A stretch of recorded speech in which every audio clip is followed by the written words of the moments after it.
আমরা জেনে নিই সিওমেট্রি কি বা রোটেশনাল সিওমেট্রি কি। তো সিওমেট্রি হলো, ধরো এটার সিওমেট্রি বের করার জন্য বলছে এই মার্কারটার।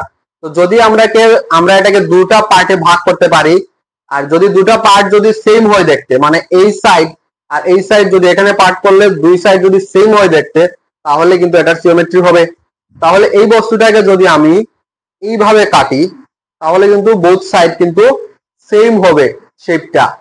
তো শেপটা যদি সেম হয় তাহলে কিন্তু সেটা সিওমেট্রি হবে।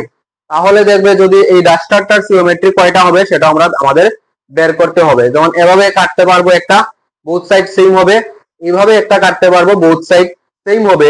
তার মানে এটা একটা আয়তক্ষেত্র, আর আয়তক্ষেত্র আমরা জানি সিওমেট্রি দুটি। আর আরেকটা হলো রোটেশনাল সিওমেট্রি। রোটেশনাল সিওমেট্রি মানে কোনো বস্তুকে যদি আমরা ঘুরাই, ধরো এটাকে আমি 35 ডিগ্রি ঘুরিয়েছি, যদি এটাকে সেম দেখা যায় তাহলে সেটা কিন্তু রোটেশনাল সিওমেট্রি আমরা ধরবো। এটা দেখো সেম দেখা যাচ্ছে না কিন্তু, তাহলে কখন এটা এইভাবে ছিল, তাহলে এটাকে যখন আমরা এই 90 ডিগ্রি ঘুরালাম তখন কি সেম দেখা যাচ্ছে না। তারপর আবার 180 ডিগ্রি ঘুরালাম, এখন কিন্তু এটা আবার সেম দেখা যাচ্ছে।